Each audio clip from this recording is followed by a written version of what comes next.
Bien, vamos a nuestra primera teleentrevista. Está ya con nosotros en línea don Ignacio Sapiaín, el expresidente del Colegio de Abogados aquí en la plaza. ¿Cómo está, don Ignacio? Gusto saludarle. Muy buenos días, muchas gracias por la invitación. Presidente de la Corporación del Colegio de Abogados, Ya, vamos a corregir de por, inmediato. por si Chiquillos, acaso, para que corrijamos ahí, presidente, de la corporación, Corporación de Asistencia Jurídica del Colegio de Abogados. corporación de asistencia jurídica del Colegio de Abogados. Para que lo corrijamos ahí, chiquillos, los que sé, por favor. Gracias, don Ignacio. Bueno, mire, lo llamamos porque queremos entender un poco lo que pasa con este asunto de las ISAPRES. Eh, Nosotros conocemos, sabemos lo que es la jurisprudencia. Cuando hay una jurisprudencia sentada, digamos, es que ya sabemos cómo van a fallar los tribunales de justicia. La Corte Suprema sienta jurisprudencia, ya sabemos. Para este caso, en la Corte Suprema para este tipo de situaciones, la Corte Suprema sentó una jurisprudencia y por lo tanto ya sabemos cómo van a fallar. ¿Por qué entonces, a pesar de la gran cantidad de fallos que tenemos en el tema de las ISAPRES siguen presentando acciones, siguen dificultando el pago eventualmente de tratamientos para las personas? Ayer nomás, no, o antes de ayer, nos enteramos de un fallo de la Corte de Apelaciones de Concepción que obliga a la ISAPRE a pagar una atención de salud. Entonces, ¿hay o no hay jurisprudencia en este tipo de situaciones, don Ignacio? ¿Qué cree usted? Claro, es que la verdad, primero que nada, digamos, como para destacar, la Constitución no asegura el derecho a la salud. No está garantizado por el recurso de protección y uno como abogado tiene que engarzarlo con el derecho a la vida. ¿Ya? Por eso se obtienen los recursos de protección. Ahora, las ISAPRES es un sistema extremadamente complejo que de alguna manera constituye un negocio y lamentablemente ciertas enfermedades de alto costo o enfermedades que ellos califican de preexistentes intentan eludir el compromiso adquirido con el afiliado de otorgar las respectivas prestaciones. Y esa es una política de funcionamiento de cada una de las ISAPRES, es una constante. En casos muy excepcionales, claro, la ISAPRE efectivamente ha cumplido, pero en otros, lamentablemente, el ciudadano común debe recurrir ante un tribunal simplemente para tener esta prestación de salud. Ahora, ha sido motivo de diferentes legislaciones, como por ejemplo la última que se discutió durante la pandemia y que salió aprobada ahora en junio, logrando al menos disminuir en lo que se refiere a los riesgos de la preexistencia y al mismo tiempo evitar las alzas de los planes de salud durante los años 2020 y 2021, otorgándole en adelante la facultad a la superintendencia ya de seguro, para que la superintendencia de salud, para que ella fije en forma adecuada los valores de las alzas para las adecuaciones de los planes. Sí, efectivamente, vía recursos de protecciones que finalmente se recurre a los tribunales de justicia y a la Corte de Apelaciones. Los recursos de protección se presentan a la Corte de Apelaciones para que sea el Tribunal de Alzada quien resuelva Claro. estas circunstancias. Pero un recurso de protección, al no haber una persona presa, digamos, yo entiendo que las causas de las Cortes, digamos, cuando hay una persona detenida, esto se ve muy rápido, a través de un amparo. Pero los recursos de protección tienen Claro. son más lentos en su tramitación, son rápidos igual, en relación a las causas en general, pero son más lentos igual en su tramitación y cuando estamos hablando de la salud de una persona que se deteriora día a día porque son habitualmente enfermedades catastróficas por las cuales se presentan estos recursos de protección, entonces aparece como la única vía el recurso de protección efectivamente y nuevamente la pregunta, ¿diría usted que hay jurisprudencia ya en este tema ya y está claro que la ISAPRES tiene que pagar, pero aún así insisten con la presentación? Claro, es que, mira, hay un gran problema en lo que se refiere a la legislación actual y el beneficio de los incumplimientos. Muchas veces es más fácil y más económico desde el punto de vista del ESAPRE incumplir que dar cumplimiento a sus obligaciones, porque incumplir le sale barato, ¿no? Mm, Al menos dilatan las prestaciones y eso no es bueno. Lo otro que no es bueno es ese divorcio que existe entre las leyes que dictan y la misma constitución que aplica los tribunales de justicia. mm, Porque este conflicto no se daría mm, si la ley se adecua. Porque el ISAPRE dice, mire, yo me adecuo a la normativa, que el contrato, que la ley, pero los tribunales de alguna manera fallan en forma muy diferente. ¿Ya? Y eso quiere decir que existe un divorcio entre la Constitución, ¿ya?, y algunas normativas que de alguna manera favorecen a las ISAPRES. Ahora, si la fiscalización de su funcionamiento fuera eficaz y además económicamente doloroso para una ISAPRE, no tendríamos estos conflictos. Por ejemplo, si la negativa de la cobertura de una prestación ya fuese sancionada económicamente y de modo ejemplificador, no tendríamos estos problemas, porque evitaría la sanción y no se expondría al usuario a la litigación. Entonces, todo este excesivo de litigación frente a los incumplimientos de la ISAPRE se debe principalmente a una precaria legislación sumado a lo barato que es incumplir el contrato con el afiliado.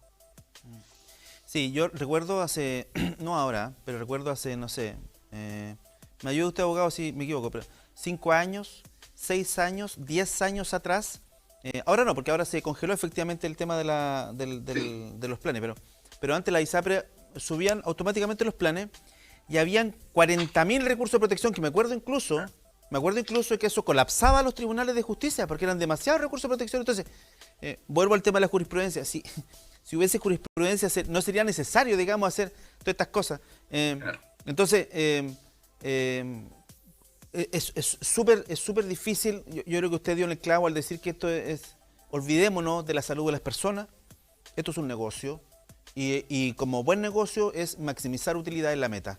No Claro. precisamente asegurar salud para las personas, sino maximizar utilidades. Y cada vez que puedan maximizar utilidades lo van a hacer y lo van a hacer. Ese es un gran problema. Imagínate, cuando se acoge un recurso de protección, estamos hablando de que concurre una ilegalidad por parte de la ISAPRE. Pero esa ilegalidad no es sancionada por la superintendencia.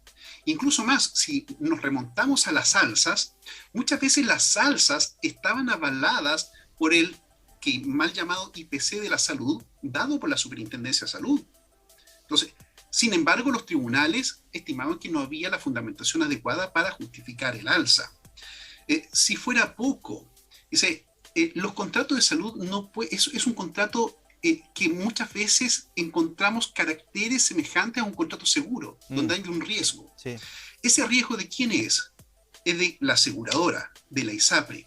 Si se enferma, ¿quién asume el riesgo? La ISAPRE. Por consiguiente, no pueden considerarse factores personales o el uso de las prestaciones como suficientes para justificar el alza, y así se ha logrado, al menos nosotros como colegio, como oficina, lo hemos mantenido en el tiempo esa postura, más allá de las fundamentaciones. O sea, las cartas se justificaban muchas veces en las prestaciones dadas, ¿ya?, en el valor de las prestaciones, en el uso de las mismas, como también en las licencias entregadas. Los dos últimos factores, el uso y las licencias, importa invertir el factor de riesgo dejándola en manos de los afiliados.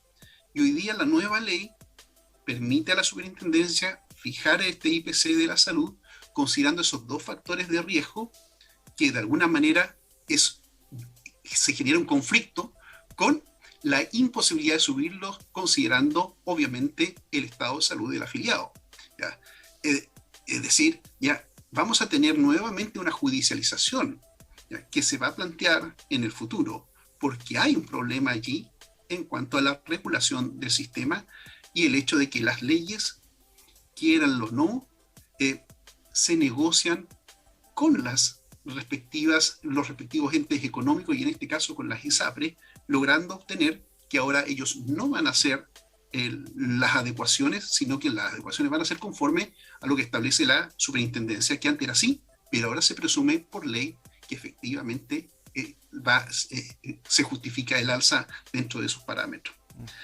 Entonces, tú bien dices, hay una ilegalidad constante y permanente de las ISAPRES al no otorgar las coberturas a las prestaciones de salud.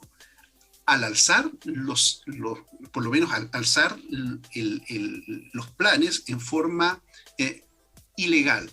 Y si fuera poco, también hay otro conflicto que nos ha tocado ver mucho acá en Concepción, que los prestadores de servicios para ciertas enfermedades no se encuentran en Concepción. Y ellos te ofrecen el prestador de servicios en Santiago. Y las personas deben trasladarse. A costo propio, a costo propio. A costo propio. Y esos recursos también han sido acogidos, obligando a la ISAPRE, obviamente, a prestar el servicio y asumir ese costo en el lugar donde se encuentre el paciente, el afiliado. No tiene sentido que el prestador de servicio esté en Las Condes, en Santiago. No tiene ningún sentido, porque te impiden acceder a ese servicio. Incluso está en Las Condes y en Santiago, y vamos un poquito más fino, en un establecimiento de salud que la ISAPRE también es dueño. Entonces, el negocio ahí es el negocio redondo. Si hay un recurso... Mire, yo tengo mi ISAPRE y afortunadamente tengo buena salud, por lo tanto mi relación con la ISAPRE es perfecta. Pero yo tengo completa seguridad que cuando yo me empiece a enfermar, ya cumpliendo, no sé, un rango de edad más, me empiece a enfermar, voy a empezar a tener problemas con mi ISAPRE. Yo estoy súper claro que así va a ser, lamentablemente así es el asunto. Si yo llegara a presentar un recurso de protección por algún tratamiento que el ISAPRE no me quiere pagar, que seguramente va a pasar, qué sé yo, obviamente como hay jurisprudencia sentada, los tribunales me van a dar la razón y la ISAPRE me va a pagar. Después de un año, después de 2 años de litigar, de sufrir en tribunales, la ISAPRE me va a pagar igual. Después de eso, la ISAPRE, o sea, en el fondo los tribunales constatan una ilegalidad y obligan. La superintendencia en ese caso no toma conocimiento de esta ilegalidad y sanciona, no castiga a la ISAPRE. No castiga a la ISAPRE. ¿Pero por qué no castiga a la ISAPRE? Porque me parece una obviedad. Porque la superintendencia fiscaliza el accionar de las ISAPRES. Hay un fallo de tribunales independiente del sistema de salud, un fallo de tribunales que dice esta ISAPRE cometió una ilegalidad. ¿Por qué la superintendencia no toma conocimiento de esta situación y sanciona? Debería de tomar conocimiento y sancionarlo, porque la escala de legalidad del órgano administrativo es muy diferente a la judicial. Entonces ellos lamentablemente no sancionan y justifican. Lo mismo ocurre, por ejemplo, en Contraloría. Los tribunales de justicia pueden anular de derecho público algún acto administrativo ya avisado previamente por Contraloría. Y lo anulan por ser ilegal. Y Contraloría no toma parte. Se oculta. ¿Y por qué? Porque mientras la política esté ligada a ciertos órganos de administración y la política al mismo tiempo tenga vínculos con los grandes conglomerados económicos, esto va a continuar así, y nuestra única esperanza, obviamente, es los tribunales de justicia. Lo que no pasa en países desarrollados. Una empresa que efectivamente se aparta de la normativa es sancionada drásticamente, y debemos avanzar en esa línea para garantizar los derechos de los ciudadanos y no obligarlos a judicializar innecesariamente ciertas pretensiones del todo lícitas. Entonces, tú tocaste sí un punto muy, muy relevante. Muchas veces estas entidades están relacionadas con los prestadores de servicios. Sí. Entonces, el alza de las ISAPRES para los planes de adecuación dice relación con el costo de los prestadores de servicios. Me tocó también a mí la otra vez, el año pasado, voy a pedir un servicio a una clínica acá, y de modo particular tenía un arancel, pidió la cotización, por ejemplo, de 40.000 pesos. Después pago con la ISAPRE, y la ISAPRE, por esa misma prestación, me manda el detalle que cuesta 60.000 pesos. Y de acuerdo a esa prestación me reembolsan un porcentaje. Entonces dice, ¿por qué la ISAPRE tiene convenios que son aparentemente más altos, mucho más altos, de que lo que cuesta realmente esa prestación? Sí. Bueno, maximizar utilidades, encontrar brechas para maximizar utilidades. Si eso es encontrar brechas al sistema. Y eso puede ser legal, pero es inmoral o poco ético, por decirlo menos. Es inmoral. En la salud, no. En la educación, tampoco. Claro. O sea, al menos, digamos, el mercado debe estar para otras cosas, no para los bienes esenciales. ¿Ya? Y debe regularse en forma adecuada, en forma objetiva, sin grandes negociaciones lobistas, porque eso perjudica a la sociedad y nos ha llevado a una crisis social que desencadenó en una convención constitucional donde sabemos cómo empezó y no sabemos cómo va a terminar, porque hasta el día de hoy no avanzamos en el artículo primero. Sí, bueno, pero dijeron que iban a tener 3 meses para el reglamento, estamos en eso, y por lo menos han avanzado. Yo pensé incluso que podía ni siquiera cuajar el reglamento, pero parece que van bien encaminados con el reglamento, en buena hora casi sea. Ahí están cifradas muchas de las esperanzas en que haya efectivamente un cambio en donde no prime el tema económico por la salud de las personas. Yo estoy de acuerdo con usted, con la salud no de las personas y con la educación tampoco, que son cuestiones muy, muy básicas. Quiero agradecer a Ignacio Sapiaín, presidente de la Corporación de Asistencia Jurídica, me dijo, del Colegio de Abogados.